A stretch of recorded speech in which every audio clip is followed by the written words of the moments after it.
बेटा ले गया वहाँ जहाँ अचार की बरनी दे दी, ठेले पे गोलगप्पे दे दिए और यार भाई क्या दे दिया कि इसका रेट सुन के हस्बैंड के कान खड़े हो गए। तो हे गाइस व्लॉग की शुरुआत कर लेते हैं सूर्यप्रणाम के साथ। एक्चुअली मुझे ऑयलिंग करनी थी, फिर मैं कहा ठीक है पहले सूर्यप्रणाम कर लेते फिर ऑयलिंग कर लेते हैं, फिर 3-4 घंटे रखेंगे उसके बाद हेड वॉश करेंगे क्योंकि मैं रात को ऑयलिंग करके नहीं सो सकती, मेरा सर बहुत ज्यादा गर्म हो जाता है। जय हो भगवान जी। तो आज सुबह का ब्रेकफास्ट है ये एस्पेरेगस है, मैं एयर फ्राई किया और साथ में 2 एवोकाडो टोस्ट मल्टीग्रेन ब्रेड थे मैंने यूज किया। एक्चुअली मैंने ना हेयर वॉश लेट किया था तो अभी चेंज कर लिया है, तो अभी हमने प्लान किया है कि चलो चीजें ठीक हो गई हैं मतलब हमारी लाइफ में, तो हम कहीं बाहर चलते हैं, घूम फिर के आते हैं। हस्बैंड की छुट्टी थी, बेटे की छुट्टी थी। अच्छा ये वाली जो मैंने ड्रेस पहन रखी है SDS स्मार्ट बेबी से ली थी, इसका प्रूफ मैं आपको जरूर दूंगी क्योंकि लोगों को बिलीव ही नहीं होता है। अब ये मत बोला मैंने लिपस्टिक से लगी थी और लगा ली, एक्चुअली मैं थोड़ा सा इसको डार्क कर रही थी और ये मेरी पर्सनल चॉइस, मुझे बहुत पसंद आती है यार ये वाली लिपस्टिक, बेस्ट है शुगर की। तो वॉच पहन लेते हैं, ये एक्चुअली मुझे पिछले साल हस्बैंड ने गिफ्ट की थी, इस बार एनिवर्सरी पे कोई गिफ्ट नहीं दिया। कोई बात नहीं। पर यार ये बैंगल के साथ लग रही थी तो खन खन की आवाज आ रही थी, मुझे इतना नहीं पसंद, इसीलिए मुझे ना चूड़े की बैंगल सबसे बेस्ट लगती है। आई नो उल्टे हाथ में पहनी घड़ी, पर मेरी मर्जी, कोई बात नहीं चलता है, अपनी मर्जी तो अपनी लाइफ में कर सकते हो ना। तो मैंने बाल थोड़े से स्ट्रेट किया, एक्चुअली मेरे बाल वेवी है ना करली है ना कुछ सीधे हैं, तो इसीलिए मुझे ना अच्छे नहीं लगते हैं, बट ये अभी अच्छे लग रहे थे। सो रेडी होके निकल रहे हैं हम। सबसे पहले पेट्रोल डलवा लेते हैं, यहाँ अभी पेट्रोल महंगा हो गया, आपके यहाँ कितना हो गया बताना जरूर। तो बाद में अभी निकलेंगे, थोड़ा हमारे घर से दूर है, ज्यादा नहीं है। ये एक्चुअली बहुत बड़ा सिटी सेंटर है, यहाँ हम लोग जाते रहते हैं, पर एक रेस्टोरेंट था यहाँ पे, हम बार बार देखते थे तो हम था कि हम किस दिन आएंगे। एक्चुअली हम उस टाइम जाते थे, ऑलरेडी मैंने खाना खा लिया होता था तो फिर मेरा मन नहीं होता था, इसलिए हम नहीं जाते थे, बट आज हमने सोच रखा था कि हम आज जाएंगे इस पे। हम ना एक्चुअली घर से बाहर निकल नहीं रहे थे ज्यादा क्योंकि हस्बैंड को सबसे पहले वायरल हुआ था, उसके बाद थोड़े धीरे सबको चिपक गिरा, इन्फेक्शन हो गई थी, तो इसीलिए अब निकले। तो ये रहा भुक्कड़ रेस्टोरेंट, तो हम यहाँ आए थे। तो ये भाई पहले तो एम्बियंस की तरफ थोड़ा सा ध्यान दें, कितना अच्छा है, इंडिया का रेस्टोरेंट की जैसे फीलिंग दे रहा है, पर यहाँ पे जो स्टाफ था वो फिलिपिनो भी था, अरबी भी था और इंडियन भी था। और जो स्टाफ रखा जाता है ना मोस्टली वो एक्चुअली जैसा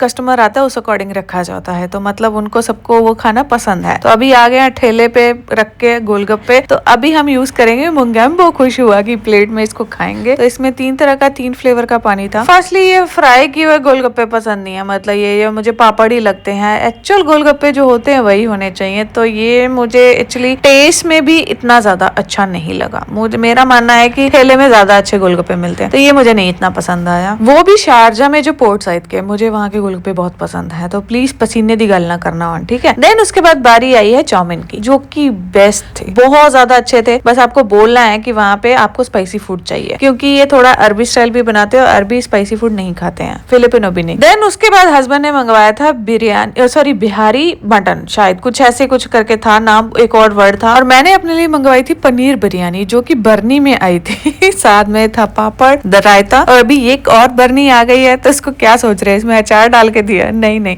इसमें मैंने मंगवाया था आम पन्ना, ये मुझे बहुत ज्यादा अच्छा लगा था आम पन्ना। ये एक्चुअली टेस्ट दे रहा था वो जो ग्रीन वाली टॉफी नहीं आती है उसके जैसा थोड़ा सा, पर इसके अलावा भी और सारे फ्लेवर आ रहे थे, उनका अलग अलग डिफरेंट तरीके का टेस्ट आ रहा था, तो ये मुझे बहुत अच्छा लगा। और चाउमीन भी बेस्ट लगे थे। बाकी ये देखो हस्बैंड के लिए एक मैसेज भी डाल रखा है इन्होंने दीवार पे। तो भाई खा पी के हम लोग निकल रहे हैं, अभी नहीं, अभी शॉपिंग बाकी है भाई, अभी थोड़ी घर जाएंगे, टेंशन मत लो, वो नाराज नहीं है। वो एक्चुअली हम दोनों बात कर रहे हैं कि अनगे तुम्हें स्कूल के लिए क्या चाहिए, तो वो बोला बोतल चाहिए। देखो भाई 100 दिरहम के आसपास की बोतल, 2500 की बोतल यार, और बाद में टिफिन कितना महंगा है, पर फिर भी हमने एक लिया अनगे के लिए। उसके बाद हस्बैंड रेट सुन के करे कान पकड़ के निकल रहे, और साथ में सफोरा उस पर भी चिल्ला रहे थे उधर मत जाना, जो एनिवर्सरी का गिफ्ट है वो बाद में मिल जाएगा, अभी मेरे पास कोई पैसा पूसा नहीं, फालतू के ज्ञान नहीं देने हैं मुझे। भाई ठीक है, नाराजगी अपनी जगह पे, पर ये इन सब चीजों के लिए नहीं फोर्स करती थी। एक्चुअली मेरी जो वॉच थी एमके की नई नहीं ली है, पुरानी है, तो इसकी बैटरी चली खत्म हो गई थी, तो मैं वही चेंज कराने गई थी। 40 दिरहम। ये मेरा ड्रेस देख रहे हो सामने, देख रहे हो ये टॉप यहीं से मैंने लिया था। तो रुक जा, लोग यार विश्वास नहीं करते, सब बोलते मैं झूठ बोलती हूँ, स्मार्ट बेबी में तो बच्चों के कपड़े मिलते हैं, पर रुको मैं अभी इस शोरूम से निकल रही हूँ बाहर, तो रुक जा अभी दिखाती हूँ भाई। ये है SDS स्मार्ट बेबी का शोरूम, और देखो अडल्ट के भी कपड़े पड़े हैं, सब पड़े हुए हैं यहाँ पे, मैंने यहीं से खरीदा है, कहीं और से नहीं। अभी मैंने सामान लिया, सिर्फ एक ड्रेस ली अपने लिए, बाकी नगे के लिए लिए, क्योंकि एक्चुअली अभी देखो ये स्मार्ट बेबी है ना, हद होती है, मैं क्यों झूठ बोलूंगी, यहीं पे आपने बिल कराया है। वो दूसरी बात है कि एक्चुअली अनगे अभी गर्मियां आ रही हैं, तो बच्चे थोड़ी टचवुड थोड़ी हाइट बढ़ती है, तो इसके कपड़े थोड़े छोटे हो गए थे, इसलिए अभी गर्मियां आ रही है तो हमने घर पहनने के लिए कपड़े लिए। घर आते आते लेट हो गए थे, थक गई थी, मैंने सोचा कि थोड़ी देर सोऊंगी, लिफ्ट का भी वेट कर रहे हैं। बट हस्बैंड घर जाते ही बोले खाना बना। मैंने कहा ठीक है। मुझे गुस्सा तो बहुत आया था, मैं कहा आपको नहीं पता थकी हुई है, थोड़ी देर रुक जाओ। बोलते नहीं नहीं खाना बना। खाना बनाया, खिलाया, रगे को सुलाया। अभी सुबह की भी मॉर्निंग की भी तैयारी हो रही, क्योंकि स्कूल जाना है। उसने रात को आलू बॉईल करके रख लेती